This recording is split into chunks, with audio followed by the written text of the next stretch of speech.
There is a change with the Exchange Visitor Skills List, date December 9, 2024. How can it affect the J1 teachers that has their code in their DS 2019? Let's talk about that in this video. So let's dive in and let the journey begin.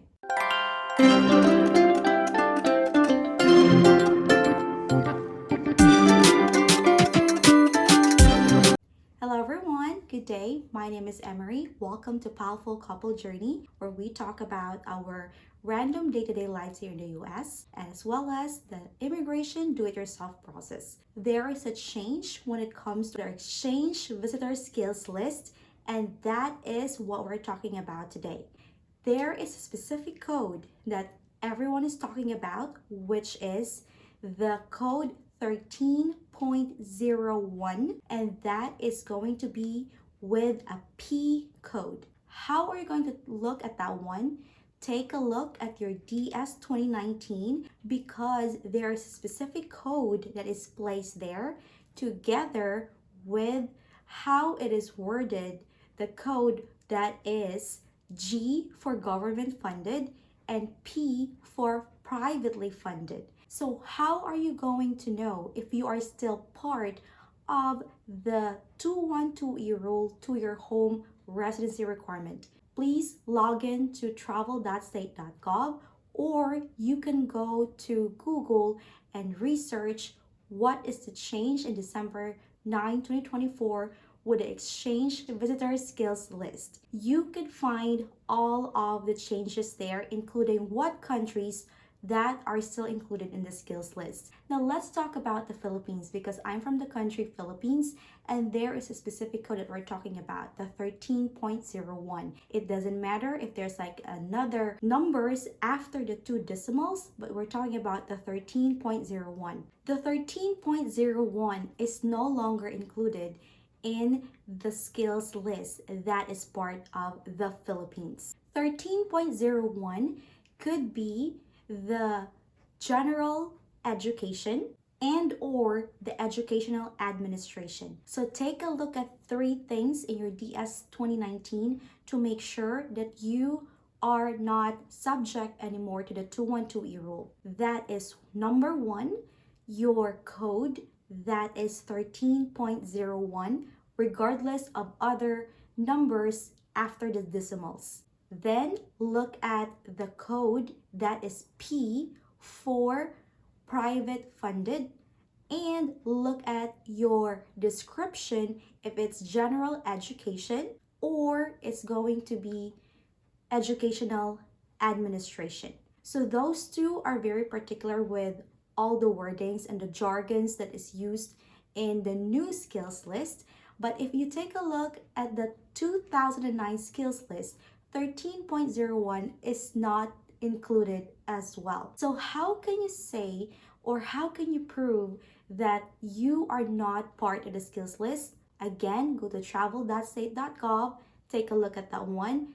And then if you are certain that you have a 13.01 with a P code that is privately funded, not government funded, that you are part of the general education or educational administration, then you have the chance to transition from J1 visa to H1B visa. Currently, if you are here in the US, make sure you know the process. One of the immigration lawyer that most Filipinos are really into and asking for help, he said that you can reach out to an immigration lawyer, or you can either reach out to your school district and tell them that you have the 13.01 P code privately funded and you are no longer part of the 212E rule, which if they can help you transition from J1 to H1B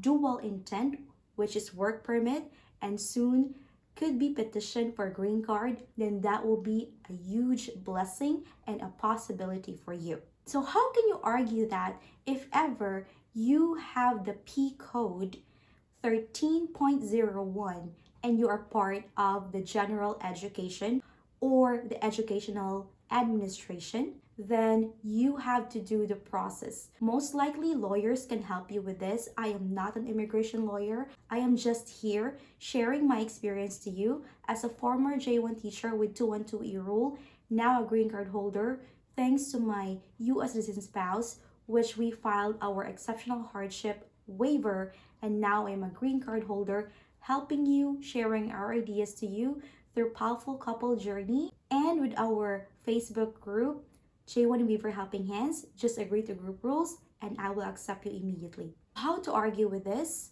If you would like to sit down and talk to one of the personnels in your school district, and if they're not familiar with it, then talk to their immigration lawyer. If they don't even know how the process works, then think of this as a thesis. If you are going to submit the papers, how are you going to argue your case? So show them your evidences, your DS 2019, make a copy, and then make sure that you also have the letter of intent to really work with the school district and tell them that transitioning from a J1 to H1B is possible as long as they cooperate with you and they are willing to spend the processing fees for H1B. Because we all know some employers prefer to have J1 visa holders because they know it's easy and they don't have to spend a lot. Unlike H1B visa, it's a dual intent, which means they have to submit papers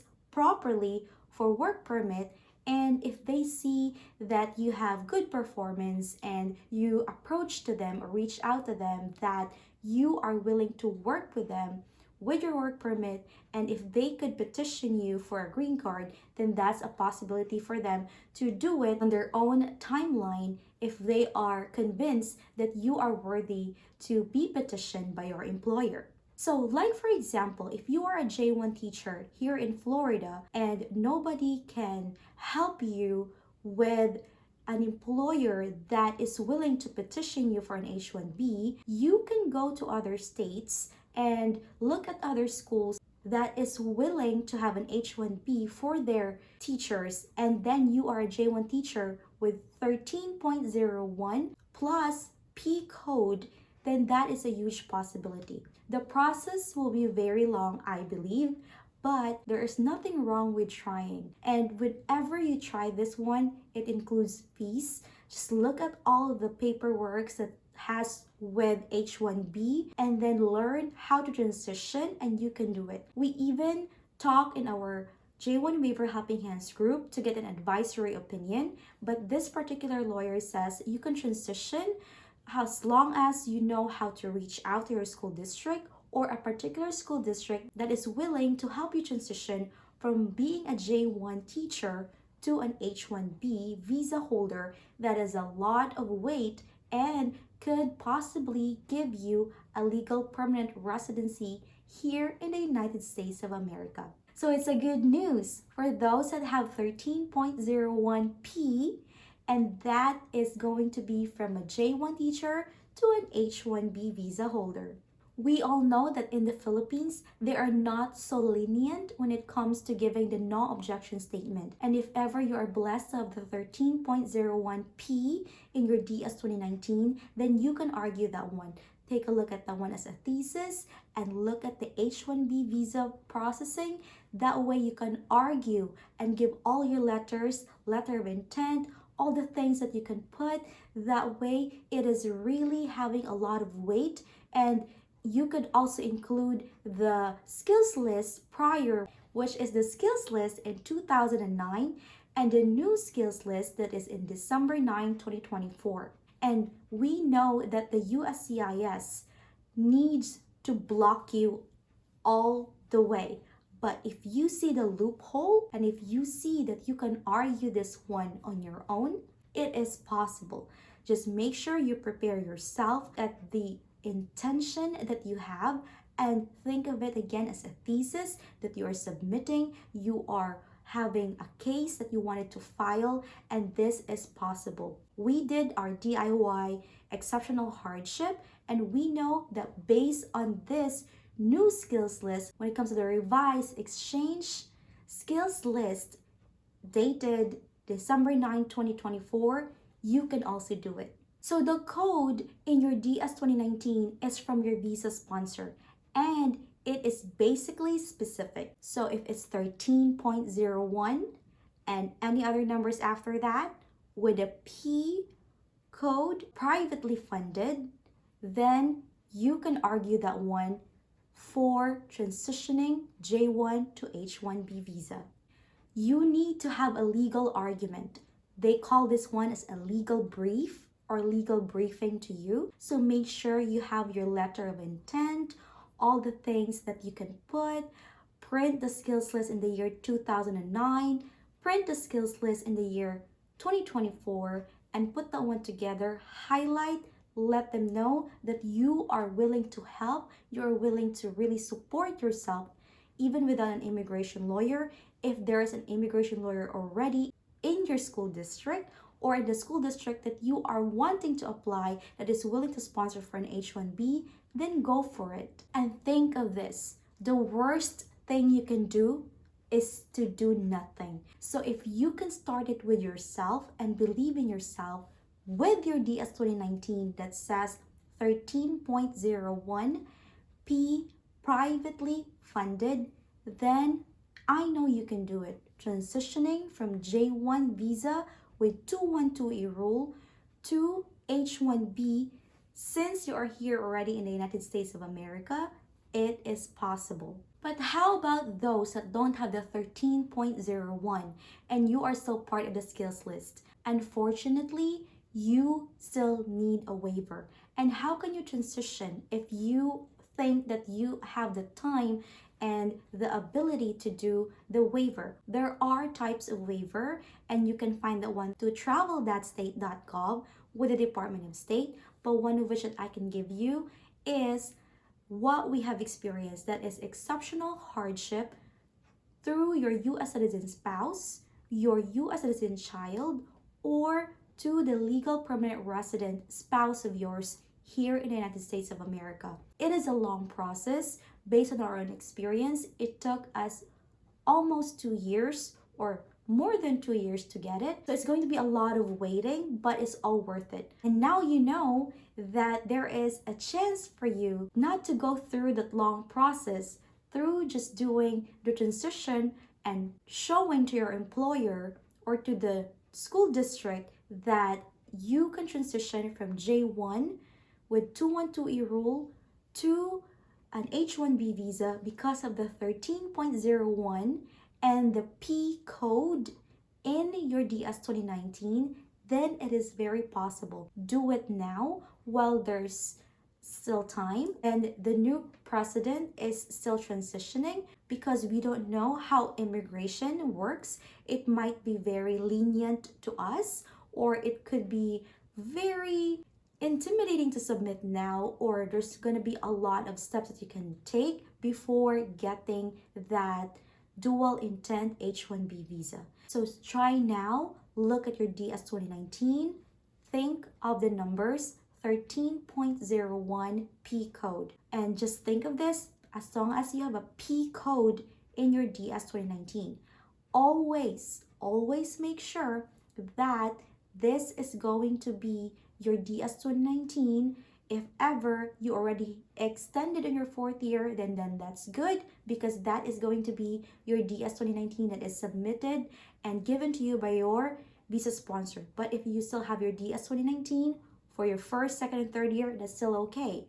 4th and 5th year, that's still okay. Just do it now. Do your due diligence, do your research, and I know it's going to be a long process, but the worst thing you can do is to do nothing. Hoping that this clarifies when it comes to the revised skills list for the exchange visitor program in the Philippines and any other countries that has been affected or given a chance to not be part of the revised skills list anymore. Then it's going to be a very good news to everyone. Then do it now. Start doing your process. If you want to gather your evidences, read other blogs or go to any other videos that you can ask or you can reach out to, share your experiences, and leave a comment, give us a like, share, subscribe to our YouTube channel, Powerful Couple Journey. That way we can share to you our ideas. Also, if you're looking for a J1 waiver bundle and any other cover letters or letter from friends and family and forms that you wanting to get or templates for your J1 waiver exceptional hardship processing, then go to powerfulcouplejourney.com and you can see their templates that we are sharing based on our successful experience when it comes to the immigration process. Thank you so much for being here. Please watch my next video for more information about J1 waiver and our life here in the United States of America. Thank you and God bless.